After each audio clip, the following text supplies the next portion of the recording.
Welcome to episode 17 of the Sports Geek podcast. On this week's episode, we talk to Chris Freet from the University of Miami, and we talk to Emeric Ernoux from Agorapulse on Facebook stats in the EPL and the NFL. Welcome to the Sports Geek podcast, the podcast built for sports digital and sports business professionals. And now, here's your host who is actually taller and younger on the internet, Sean Callanan. Thanks, DJ Joel. My name is Sean Callanan, and you're listening to the Sports Geek podcast. Thank you very much for downloading and listening. We've just hit 5,000 downloads, so a big thanks for everyone who's supported the podcast so far, and for those who have been sharing it on their networks. On this week's show, I catch up with Chris Freet from the University of Miami.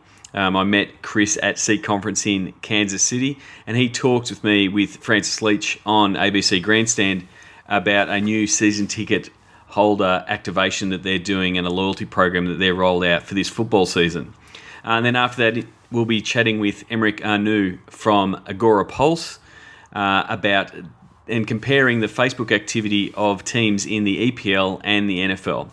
But first, here's my discussion with Chris Freet on ABC Grandstand.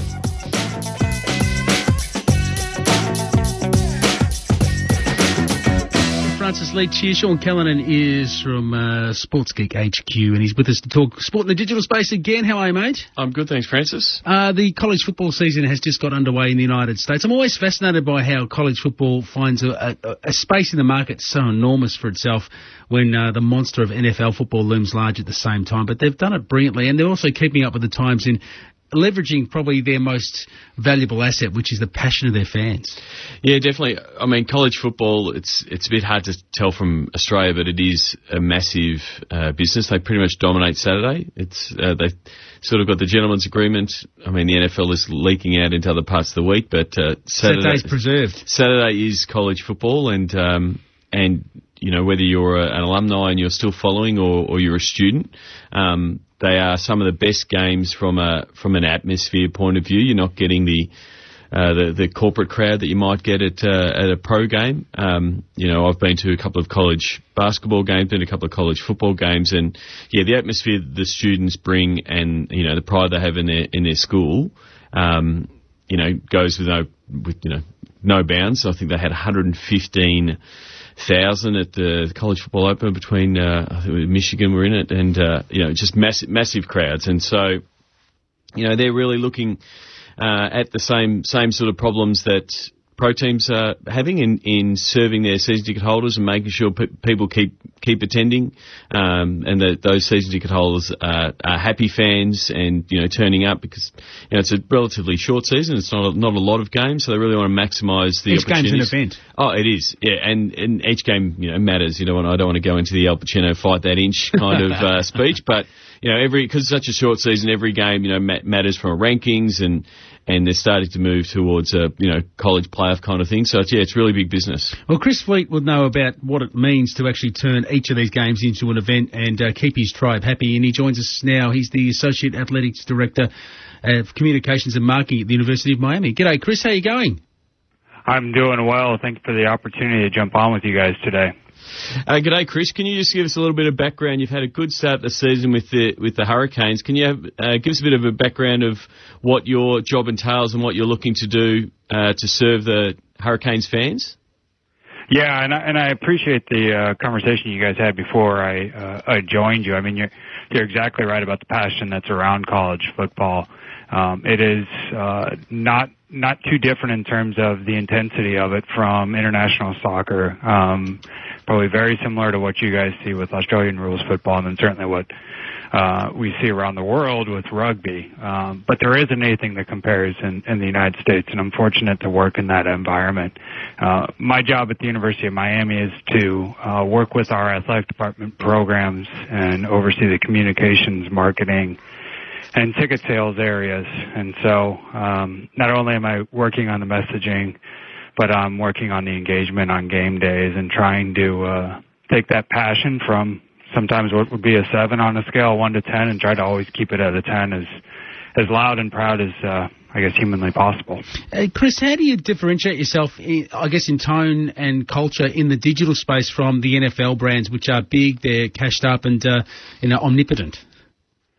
I think the biggest difference is the connection that individuals have to the college that they attended. It's just a different affinity. The professional ranks in the United States, and I don't mean this as a slam, but it's a transactional relationship. You pay to go to the games, you go to them on Sundays, and you move about your way. Colleges, especially if you're an alum of the institution, you spent 4 or 5 years on that campus. So not only do a lot of the intangible things that happen on that campus, not only does the degree that you get from that university mean a lot more, but those formidable years of becoming an adult, the college athletics experience can be some of the most remarkable moments that these individuals have in their life. So it's just a totally different connection. I'm not sure there's an exact way to define it, but there certainly is a greater affinity, and that's where we stand out the most. And so, Chris, one of the things that you've launched this year is Hurricanes Game Pass around your season ticket holder base with the Hurricanes football. Do you want to give us a little bit of explanation of what that is and what that's trying to do? Yeah, so essentially in the States here, if you have a rewards card at a grocery store or a market or a technology store like a Best Buy, what this does is it allows you to track what you do on your game day in terms of what time you get into the stadium, whether or not you attend the game. It also allows you to track and earn points for concessions, for merchandise, if you buy a jersey at the game. And then we've taken it another step further. If you're buying merchandise, if you're buying memorabilia, if you're buying autographed goods or those types of things online through our online shop, we're also pulling in those points. So essentially, really what we're doing is we are rewarding our fans for what they normally do in the course of any given season. We're really excited about the data that's going to come out of it because I think it's going to give us a greater insight into the people that support our brand than we've probably ever had before. What sort of rewards can you offer them, Chris? It's everything. I mean, I think some of it's experiential. Some of it's going to be Nike dollars. Nike's one of our premier sponsors. Some of it's going to be upgrade your seats, move from the upper level of our stadium to the lower level of our stadium. Some of it's going to be a private dinner with a VIP with our program, an alum, or maybe even one of our head coaches. So how do you balance that the rewards component of it and what the fans are actually naturally going to do? Because you don't want to have that mentality of that entitlement of the fan that, hey, I deserve a VIP dinner or those kind of things. Really, you're just tapping into what they're doing naturally. How do you balance that? How many rewards are too many rewards? That's a good question. I think some of that's a learning process for us. We want to make the rewards a challenge in our first year. And so if you want to buy lower tier items, there will be some of, or if you want to cash in your rewards for some of the lower tier items, you can certainly cash in those points. But the person we're going after is the person that's like my wife, that checks our credit card statement every single day, that clips coupons, and is always looking at these things. We're not really going after the guy that's like me. Like I would look at a rewards platform on December 15th to see if I could get my nephew a free Christmas gift. But my wife checks it every day, and that's the person we want to find. And in a lot of cases, we think that's going to lead us closer to the mom in the household, because it's certainly in America, and I think probably in a lot of cultures, mom is the one that makes the decisions, especially with how the money's spent, or has the final say on how the money's spent. And we want to get closer to that individual in any given family, whether it's the mom or not, but we certainly think a lot of times it is the mom. Chris Freet is with us. He is the Athletics Director for Communications and Marketing at the University of Miami, and the Hurricanes have had a good start to the season. Talking to us about how he goes about using the digital space to improve his relationship with his fans. Hey, Chris, tell us about the use suite that you've used in recent times. Yeah, that's it's not a uncommon initiative necessarily in the States. I know the Cleveland Indians, for example, have done a really good job within Major League Baseball. It is an opportunity for us to create a unique experience for the fans that aren't journalists, but use social media to a really, really high level, what we call power users. And and taking the opportunity to provide a really unique experience. So we set up a suite, we gave them internet access, we brought through a few VIPs to talk to them during the game and during halftime, and using that to elevate individuals that are already brand champions probably to a higher level, giving them some special access, being unfiltered, answering questions in a really transparent way. The initial response, we launched it for our biggest game of our home schedule, which was against the University of Florida Gators last Saturday. We launched it last week, and it was a huge success, and the request to get into that suite for future games is almost doubled now. Well, it's, I mean, again, it gives that fan point of view, and you know, you don't have to train fans like that because they're already doing what you want them to do, and you know, and it's just great for the connection with the fans. I'm guessing that's something you can definitely plug into the Hurricanes Game Pass as a reward for fans that are doing what you want them to do. Oh yeah, absolutely, and it's and a little bit amazing for me. I spend a lot of time in the digital realm and social realm, and I have a director of communications on my staff who spends even more time. And the way I know he spends more time is because the majority of the people he had in the Use Social suite for the first game, I had never even seen on social media, and so credit to him, his due diligence, an individual named Chris Yandel, and seeking out these people. I followed their stream on game day and then went back and went through the full archive the day after the game, and he found some really, really strong brand champions with really educated, that brought an educated opinion and insight into the game, which was really, really cool. Great insight, Chris. Good luck with the remainder of the season. Just quickly, how's it shaping up at the moment? Well, we're 2-0. We're ranked number 15 in the country, and we're excited. We're bringing some of our past tradition and past success back to the program. So it's really exciting times here at the University of Miami. Have a great season. Thanks for being on Grandstand Breakfast. Thanks, Chris. Thank you, guys. Chris Freet, who's Director of Communications and Marketing at the University of Miami, talking to us about their innovative program. Sean Callanan, to engage their fans and to take it to a whole new level. Hey, thanks for coming in. Remind people where they can find you in the digital realm. SportsGeekHQ.com or SportsGeek on iTunes. There you go. Download the podcast.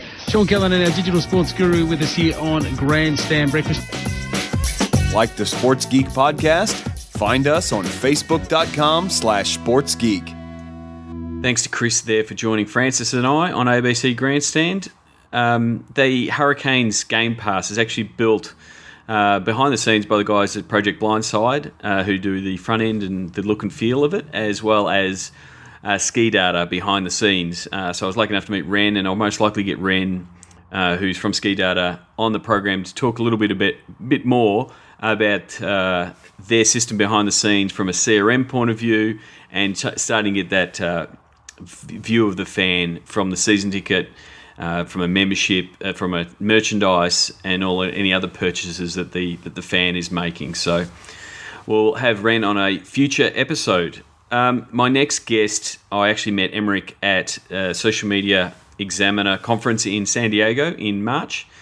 His product is Agorapulse. It's a tool that allows you to a bit of a social CRM element in that it captures the data around your Facebook, and it also has a bunch of apps that make it very easy to start extracting the data out of Facebook.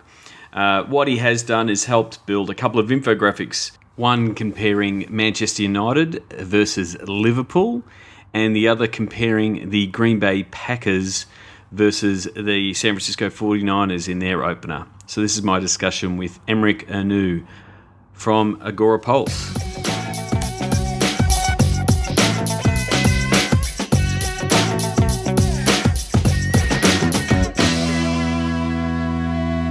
First of all, I want to welcome someone who knows the Facebook space very well. He's got a great product called Agorapulse. He's dialed in all the way from France. Emmerich Anu, welcome to the podcast. Thank you, Sean. So, first of all, I wanted to discuss the two infographics that you helped develop around looking at the sports scene and how they're using Facebook. So we did one specifically for Manchester United versus Liverpool, and these are both in the show notes for the podcast. And then we also did one for the start of the NFL season, because it's really football season now in the northern hemisphere. It's just starting. In the southern hemisphere, we're just into the pointy end of the season. We're reaching the finals. And we in the NFL, we did the San Francisco 49ers and the Green Bay Packers. First of all, you just want to tell us a little bit about how you came about and got that data and built those infographics. Well, we used the tool we have in our platform that allows you to compare, to benchmark your Facebook page against other Facebook pages. So I've just added all the pages for the 4 teams and retrieved the data, which are all data that you can get publicly on pages when you scan the page with a software. I mean, you could do it manually, but it would probably take you couple of days per page, so it's not very efficient.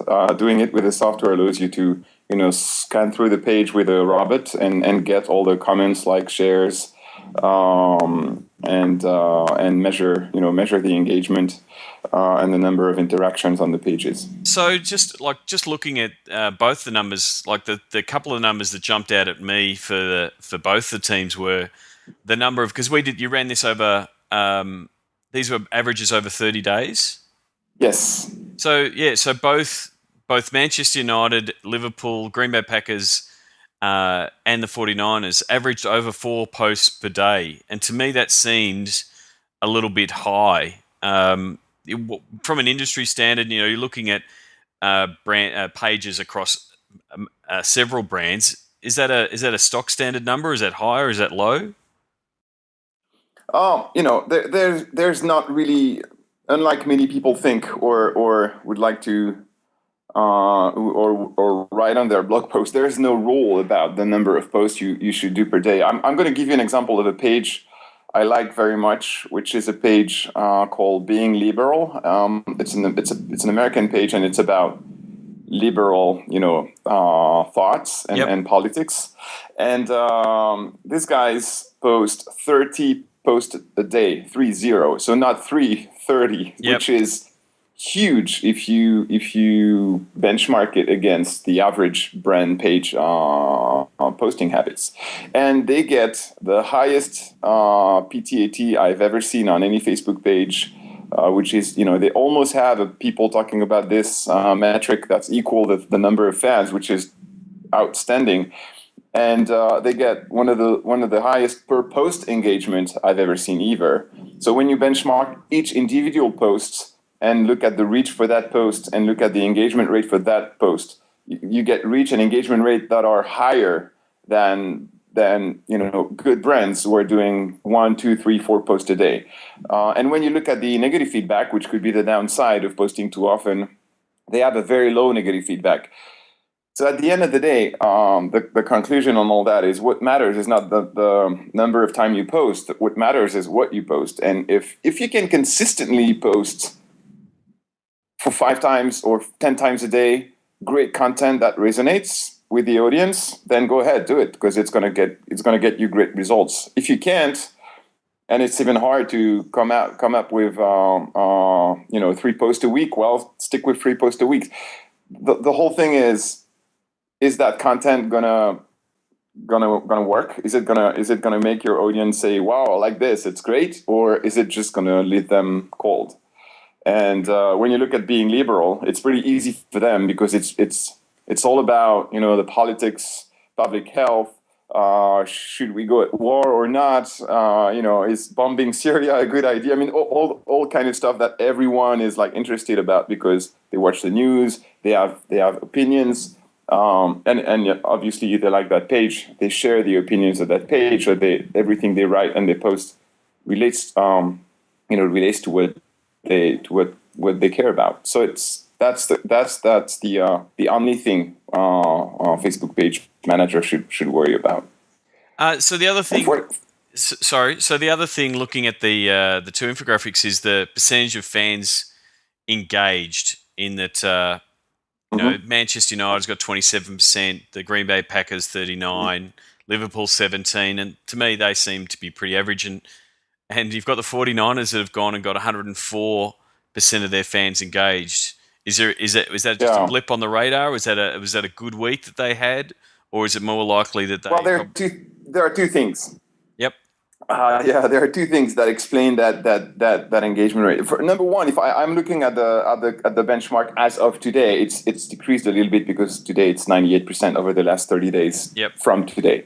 But when I look at the 4 pages, Manchester is 32%, Liverpool is 19%, Green Bay Packers 38%, and San Francisco 49ers is 98%. So there is really something happening with the San Francisco 49ers page, which is double or tripled the engagement rate than the other pages, even 5 times more than Liverpool if you compare it with Liverpool. The third thing you need to know is that as this is public data that the robot is scanning on the page, we go through all the comments and all the likes and all the shares, and we add them up all together, and we divide them by the total number of fans.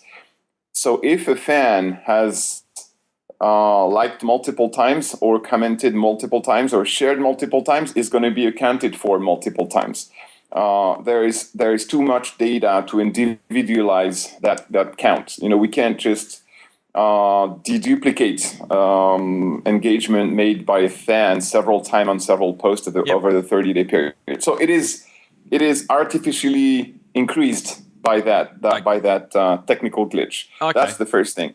But as this artificial increase is the same for all pages, it remains a way to benchmark pages against each other. And the second thing is, if a page is posting a lot and getting a very high engagement rate per post, it's going to get a very high engagement rate over the 30-day. And if you look at the 49ers and you look at the percentage of engagement per post, I'm not sure that that was the infographic, but I have it here. On the per post basis, it's 0.87%. And if you look at the Green Bay Packers on the per post basis, it's 0.29%. So that means that because they're posting, 4 posts a day, and the Green Bay Packers are almost posting the same amount of, with the same frequency, having for the same amount of posts 0.87% of your fans interacting as opposed to 0.29. And if I look at Liverpool and Manchester, they're both at 0.2% of engagement per post. Obviously, if you add up all the posts for the 30-day period, it's going to go wild, and that's why the 49ers is so high. But so you shouldn't look at these numbers, or these are the exact percentage of fans or users, because these could be non-fans as well. We can't see the difference when we're scanning the page, but it allows you to see that the whatever is going on the San Francisco 49ers, these people are way more engaged than anyone else we've been benchmarking. And it would make sense. San Francisco fans are highly. Very much a digital fan base. They come from the hometown that Facebook and Twitter and that have come out of. So, we've seen the success that the San Francisco Giants have had. I've spoken to the Warriors previously. They've got a really digitally savvy fan base. So it's no surprise there. And what they may have done also is promoted some of that content as well to get more engagement. But as the season approaches, there's always a bit of fervor online. So that leads me to the discussions, I guess, around Facebook content and the recent changes on 2 fronts. So one, the changes that potentially have been rumoured and that Facebook is saying how they're changing EdgeRank. For those who don't know, EdgeRank is Facebook's way of curating your own social feed, your own news feed, to decide what appears in your news feed. And they've pretty much come out and stated they're going to start downgrading low-quality content, potentially, like memes and things like that. EdgeRank has been a contentious issue for Facebook marketers for a long while. I've seen you've done a lot of work in sort of disproving some of the myths and busting a few of those myths. What's your take on the latest changes or tweaks to EdgeRank? As with Google, we don't have access to what's actually in there in that algorithm. So it's pretty difficult to say anything that will be relevant to what is exactly happening within the algorithm. The only take I have, which is very high level, is that looking at the pages that have been successful for the last 12 months, or 18 months. And looking at how their success and their engagement rate and their reach and the success of the content has evolved through all these EdgeRank changes, because there have been at least 5 or 6 of them in the last 18 months. And I'm talking major changes. I think they're tweaking the algorithm very, very often. But when you look at the evolution of these pages, they have remained the same. I mean, the level of reach, the level of engagement, and the level of success of the pages and their content has not changed so much. This goes back to the quality of the content and the way the audience is receiving that content, is reacting to that content. If you've been posting consistently good content and had a consistently good reaction from the audience, these EdgeRank changes will at best improve your performance, or at worst just keep it the same. But the only pages that I've seen downside or negative effects on their performance were pages having low engagement or high negative feedback. People tend to underestimate the impact of negative feedback and not look at that metric, even though it's one of the most important metric when it comes to getting a good EdgeRank. So focus on measuring each piece of content. I mean, if you're serious about that, focus on measuring, because it's time consuming, each piece of content, and look at each piece of content's performance and get rid of what's not working above your average, and focus on what's getting scores and metrics that are above your average, and try to tweak it, on a weekly basis. Every week I would review each piece of content and look at the one that have not done great and try to understand why, and get rid of them, and get rid of the why, the reason why these were not performing well, and identify the ones that were doing great, and try to understand why, and then try to get to that direction more often the following week. So if you do that, EdgeRank can change 1,000 times. It's not going to affect you. It's like Google and SEO. If you post crappy blog posts and do content farms, 3 years ago it would do good, but right now it's not doing good anymore. But at the end of the day, that makes sense. You were doing crappy content and content farming. There's no reason that you should be rewarded for that. Yeah, exactly. I mean, I think that is a really good thing. You can over obsess on EdgeRank, and you can read every single person's take. There's a lot of people having different opinions on it, but in the end, you've got to focus on what you're trying to deliver. And in the case of sports teams, a lot of them are trying to deliver, they're trying to grow their fan base, and you can do that via engagement. So you're putting up content that will engage in photos and videos and things that your fans like. But then the other one is that they do want to get eyeballs on their website. So one of the metrics you want to be tracking is how much traffic is Facebook driving to my site. And that has still been pretty consistent, no matter what whatever the EdgeRank changes is. And even it's been consistent, even if we change the amount of posts that we put up.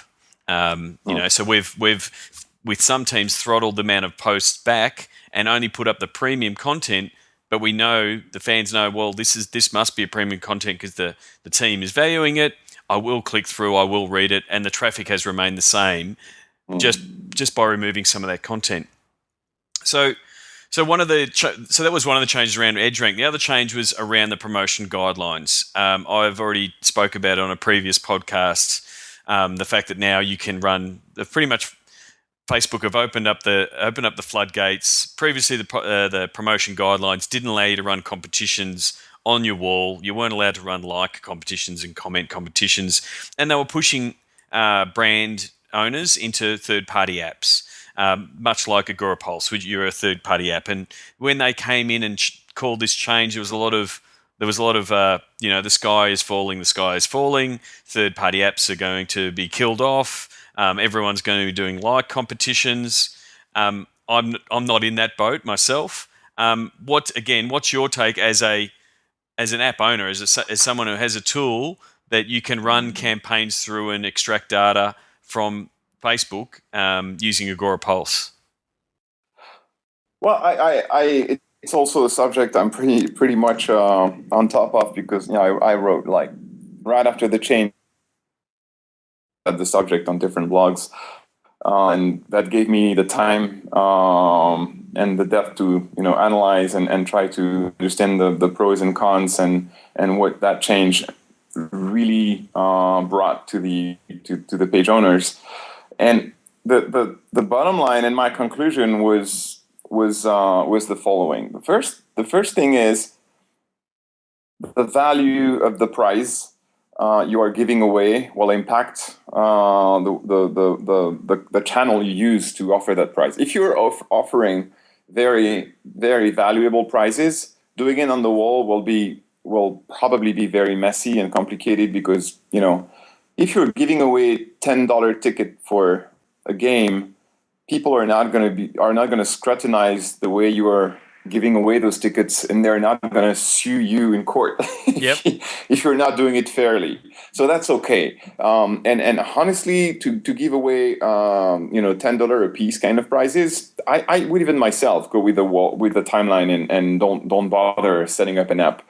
But as soon as you're giving away valuable stuff, for example, you have sports team who do that with partners, car makers or travel organization. But you're also working with bigger volume fan bases. So I think those live competitions will work. Again, I agree. The low, with the low value thing, if you're a small cafe or a local shop, those kind of things, it would work. But when we're if we're looking back at the Manchester United with millions of fans, 35 million fans, and we're looking at the Green Bay Packers of 3.5 million fans. It's not a viable strategy to be able to run those kind of competitions, because even if you had a $10 competition, you have so much engagement and so many disappointed fans, and it's just it's a clunky mechanism, I guess. Yeah, that's the key. You don't want disappointed fans when you're running a giveaway or a contest or a promotion. That's the last thing you want. So again, the volume is highly important, but the volume plus the value of the prize will make it or break it.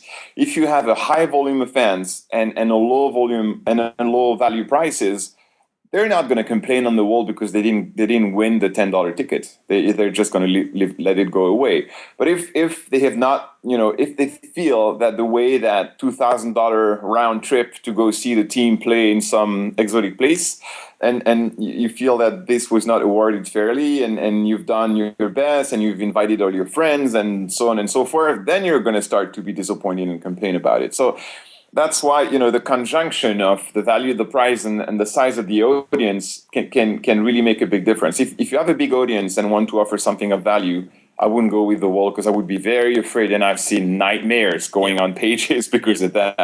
I've seen them, I've witnessed them. But if it's very low prices, that even with a big fan base, they're not gonna hang you. For a low value thing, they're just going to live with it. So the thing the other thing, I spoke about it at Seat conference about digital campaigns, and the main reason a lot of teams in this case use Facebook is as a sales funnel to starting that conversation with their fans, and then what they want to do is convert those fans into their CRM, into their database. And that's the other component that the like campaign or the comment on this photo campaign doesn't allow. You'll only get the contact details of the winner. You don't get the contact details of all the fans that have entered and able to opt them in. So, do you want and getting the contact data of the winner, if you have 1 million people liking a post, is also going to be complicated. So it's obviously getting the data of the fans is a deal breaker, because with a timeline contest you'll never get anything. So if that's something you focus on, the timeline option is not really an option. You really have to go with an app, because that's the only way you can gather that data. That was the second thing to help you choose between running the contest on the timeline or with an app. So I just have one last thing. One last thing about that is is and I don't mean to scare people, but there are laws that are very strict about how to run contests and promotions in each country. And I don't know the law in Australia, but I know the law in Italy, in Brazil, in France, in the Netherlands, in Belgium, in lots of European countries, and they're pretty strict. So you need to have official rules, and if you don't display them, you could get a big fine. In France, you have to file these rules with an official representative. If you don't do that, you can get big fines as well. In the US, you have those apply. Yeah, the jurisdictions apply in all parts of the world. But yeah, in Australia, it's the same. You have to have the right permits for running a competition. There's different rules. And again, this isn't legal advice. There's different rules for game of chance versus a game of skill, and depending on how you run it, so you can run a 25 words or less style competition with a little bit more freedom than effectively a random draw. So like there's and it's very hard to convey all of that information in a Facebook post. Like super hard. So getting off those topics, and because we've used Agorapulse with some competitions and some data activations. We did it with the A-League and the Manchester United game earlier this year, and got the fans to pick the score. We also used the petition style app for the Sydney Thunder for them to welcome Mike Hussey to the team, and getting the fans to send in messages. Tell us a little bit about Agorapulse and some of these third-party apps that you can plug in and run these campaigns and start getting a data profile of your Facebook fans. Yeah, one of the unique thing about our platform is that it does provide applications such as contests, photo contests, sweepstake quizzes, instant win, personality tests.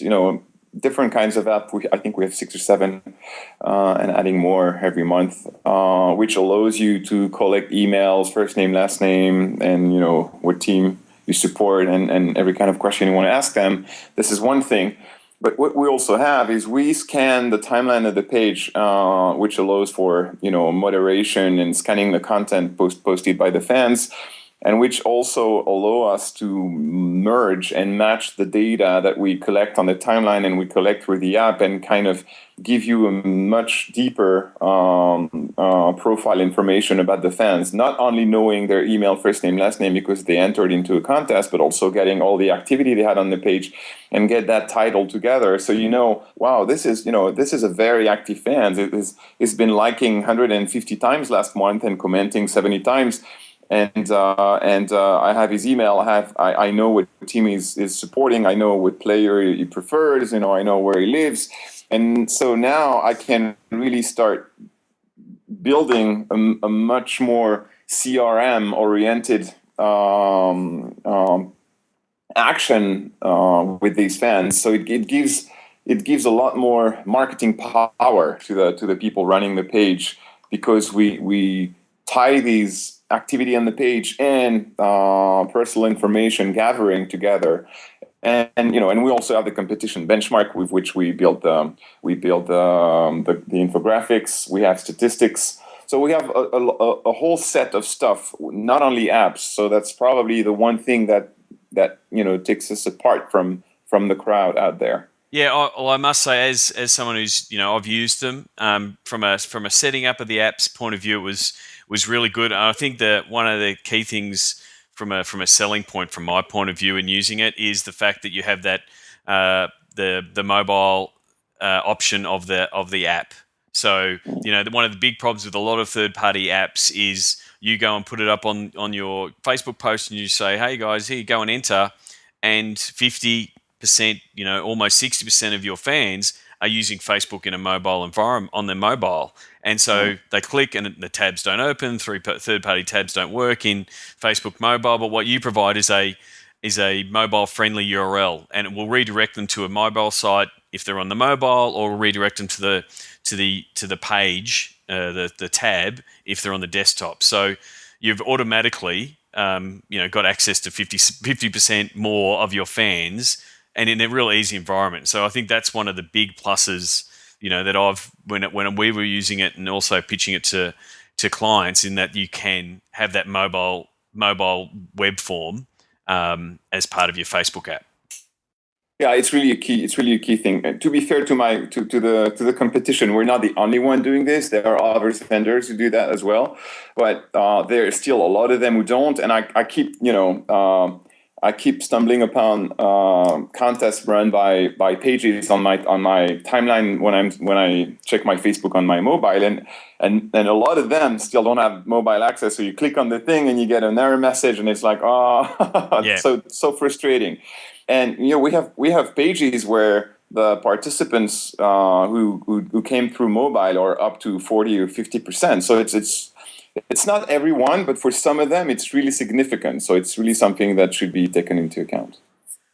Well, thank you very much for joining me on the podcast. I will have links both to these infographics, which you'll see, they'll be pinned and they'll be put up around the internet. Hopefully, if you see them and you want to share them, please do. I'll also put links to Agorapulse and also the barometer tool that you've got, so you can check your own page and a few of the pages that you run as well from Agorapulse. So thank you very much for joining me on the podcast, and hopefully I'll catch up at a conference soon when we're both at the same conference as we were in San Diego earlier this year.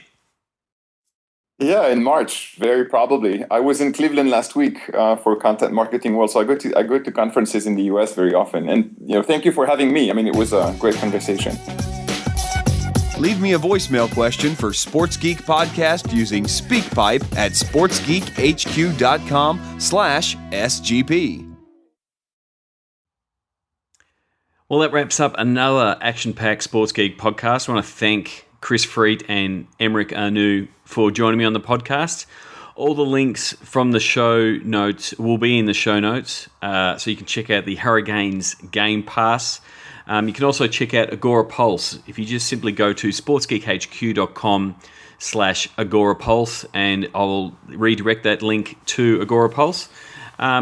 And also check out those infographics for the NFL and the EPL, thanks to the guys at Agorapulse for helping me produce those. That's it for another episode of Sports Geek Podcast. If you could share the podcast on your networks, on Twitter and on LinkedIn, I would very much appreciate it. And I would very much appreciate if you would drop a line on iTunes, as the reviews definitely help the rankings. So if you go to sportsgeekhq.com/iTunes, I'll be very appreciative of it. And as always, if you have a question, either send me a tweet or, as I said, as DJ Joel just said, you can leave me a voicemail message question. I'm actually planning to do a Q&A style podcast in the coming weeks, so I'll be putting a real big call to action to send in your questions. That's it from me, and until next week, may your team be winning and may your team be trending. This week's Sounds of the Game has actually gone a little bit local. I've actually gone with my son's football team after a rare victory.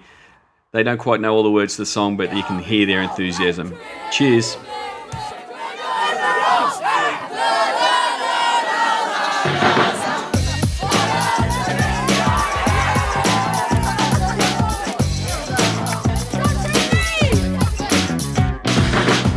Please leave a review on iTunes. Go to sportsgeekhq.com/iTunes. Find all Sports Geek podcasts at sportsgeekhq.com/SGP. Thanks for listening to the Sports Geek Podcast.